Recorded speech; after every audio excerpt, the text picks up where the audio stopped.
Gâtine, comme en Poitou, comme partout en France, le culte des saints et de la Vierge ont eu longtemps une grande importance, et ce culte n'a pas entièrement disparu non plus. Ce culte, il est, bien sûr, c'est un culte catholique, il est lié au catholicisme, mais on peut dire qu'il y a toujours eu un rapport compliqué entre l'Église et les manifestations du culte des saints et de la Vierge, et ceci dès le départ. Alors il se trouve qu'en Poitou, on a des saints très célèbres et très anciens au VIe siècle, Sainte Radégonde, dont la vie a été écrite. Donc Sainte Radégonde, c'est une guérisseuse. Elle est dans sa vie, elle a eu deux biographes qui l'ont connue, donc Bodonivi, notre religieuse, et puis Fortuna, qui deviendra aussi un saint. Et donc on a ces deux vies où on voit donc qui mettent en scène une Radégonde qui guérit, alors qui guérit par des miracles. Donc il y a le prisme chrétien bien sûr, mais ce qui est intéressant de voir, c'est quand on lit les guérisons de Radégonde, on se rend compte qu'elle utilise des procédés qu'on pourrait pratiquement nommer médicaux, c'est-à-dire de l'eau, des plantes, ses mains. Donc on sent que c'est quelqu'un qui, dans le contact qu'elle avait avec les gens qui se présentaient devant elle pour être guéris, utilisait des choses qui sont très proches de la médecine qu'on connaît un petit peu de la fin de l'Antiquité. Mais ceci dit, on attribue beaucoup de miracles de guérison à Sainte Radégonde. On en attribue également beaucoup à un autre saint, le saint le plus important, le plus populaire de France, Saint Martin. Donc Grégoire de Tours, dont on a la vie écrite dès le IVe siècle, et puis qui a vécu, donc je le rappelle, à côté de Poitiers, et donc à Ligugé, et donc dont on a, donc Grégoire de Tours nous parle beaucoup au VIe siècle, Grégoire de Tours atteste que beaucoup de Poitevins vont jusqu'à Tours pour se faire guérir dans la basilique donc de Saint-Martin. Alors ce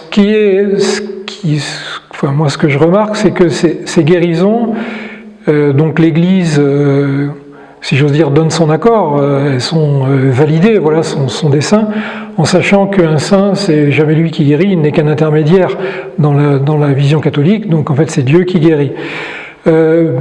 Parallèlement, on sent bien que tous les fidèles qui allaient voir Sainte Radégonde, ou après ont été voir les reliques de Sainte Radégonde ou celles de Saint-Martin, ils allaient essentiellement voir Sainte Radégonde ou Saint-Martin avec l'espoir donc d'une guérison. Donc cette ambivalence, elle est là dès le départ. Et l'Église n'a cessé en fait, jusqu'à nos jours, d'essayer de contextualiser le culte des saints et celui de la Vierge en disant voilà, c'est Dieu, c'est pas les saints, c'est pas la Vierge, et tout est une affaire de croyance, etc., de religion. La vision des fidèles, les textes nous laissent deviner qu'elle était beaucoup plus complexe que ça.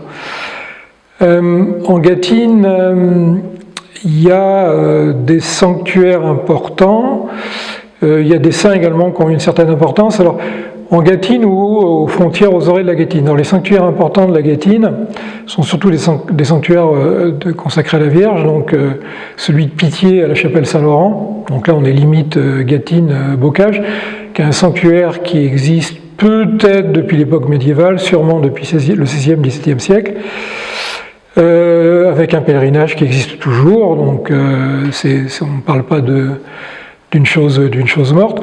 On voit bien que ce sanctuaire, il englobe un rocher avec le pas de la Vierge. Il s'est installé à un endroit où on englobait des choses qui, a priori, au départ, n'avaient rien de chrétienne. Donc, un rocher en l'occurrence.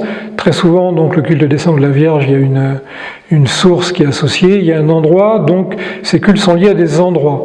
Alors, sans obligatoirement que ces endroits correspondent à des lieux vénérés depuis de toute éternité, mais ceci dit, ce sont des lieux qui dépassent le christianisme et qui montrent un attachement des populations donc à ces endroits-là qui est parallèle au fait qu'il y ait une église ou une chapelle. Autre lieu important aux limites de la Gâtine et du Bocage, qui appartient plus au Bocage, c'est Félabès avec le culte de Saint-Hilaire. Donc il y a à Félabès le marbre de Saint-Hilaire, donc dont on a fait un hôtel portatif du saint. Et c'est un culte très populaire au XIXe siècle, alors qui est beaucoup plus ancien, mais la documentation, elle existe surtout depuis le XIXe siècle. Et donc on va encore une fois par an d'ailleurs se faire marbrer, c'est-à-dire il fallait toucher le marbre donc attribué à Saint-Hilaire et demander donc une guérison. On a là des attestations de Gatineau, de Gatinel, 19e, 20e siècle, qui sont déplacés donc à Fay-l'Abbesse. On a construit d'ailleurs l'hôpital, je ne pense pas que c'est un rapport, mais l'hôpital du Nord de Sèvres. Donc un endroit pas oublié en Gâtine non plus, Notre-Dame de la Genouillée, commune d'Azay, donc entre Parthenay-Gondigny, c'est un endroit la chapelle a été rénovée, il y a une association qui s'en occupe, et le culte de Notre-Dame de la Genouillée, il démarre à partir d'un miracle au XVIe siècle, et il perdure, donc un endroit fréquenté aussi, donc là encore une fois la Vierge. Alors les saints, difficile de trouver un saint qui serait plus important qu'un autre, mais c'est vrai qu'il y a en Gâtine, alors ça on le sait surtout par les folkloristes du XIXe siècle, il y a toute une série de saints qu'on allait prier lors de leur fête dans plusieurs paroisses de Gâtine. Pour obtenir des guérisons pour les personnes, il ne faut pas oublier également, j'en parle pas dans ma contribution, mais on priait aussi les saints. En fait, les saints, on les priait pour tout. On les priait aussi pour la guérison des animaux domestiques. Donc et aussi on a prié pour, bien sûr, la guérison des humains. Intéressant de voir comment on voyait les saints. Là, pareil, on a des attestations dès le 19e. En fait, le saint, il est guérisseur, mais ça peut être aussi le saint ou la sainte, qui donne le mal. Donc il y avait des personnes spécialisées, des femmes, elles existaient chez nous, qu'on allait voir.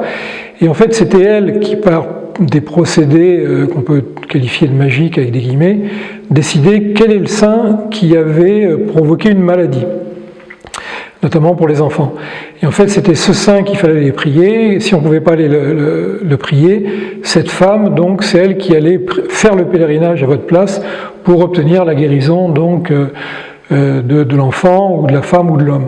Donc le saint, il est ambivalent, mais il est dès le départ. S'il a un pouvoir bénéfique, il peut avoir aussi un pouvoir, entre guillemets, maléfique. Il peut causer le mal. Donc là, bien évidemment, quelque chose que ne peut pas admettre l'Église catholique dans son message traditionnel. Alors, intéressant de voir que ça, c'est complètement parallèle, ou complètement, on peut l'englober dans le monde de ce qu'on appelle la magie ou la sorcellerie, où une personne peut provoquer le mal, peut envoûter, peut provoquer des maladies, des destructions chez les humains, chez les animaux. Et cette même personne, on suppose également qu'elle peut provoquer le contraire, c'est-à-dire restituer la santé. Donc on est bien dans un univers, entre guillemets, enfin pour le deuxième mot, tout à fait rationnel, c'est-à-dire tout à fait cohérent. En tout cas, il y avait les populations paysannes, les populations rurales vivaient dans un univers où, il y a d'abord la santé, c'est primordial, c'est quelque chose de fondamental. Il y avait la mortalité infantile, rappelons-le, est restée effroyable. Enfin, pour eux, elle était normale jusqu'au XIXe siècle, quasiment. Les maladies infantiles étaient très nombreuses, l'espérance de vie était faible. Donc on avait aller voir les médecins possibles à partir du XVIIIe et surtout à partir du XIXe. On a fait confiance, comme on fait toujours confiance au monde de ce qu'on peut appeler les guérisseurs. Et donc le culte des saints et de la Vierge prend sa place dans cet univers-là. On s'adresse à eux parce que il n'y a pas d'autre solution et parce que, en effet, on pense qu'ils sont tout à fait aptes à guérir.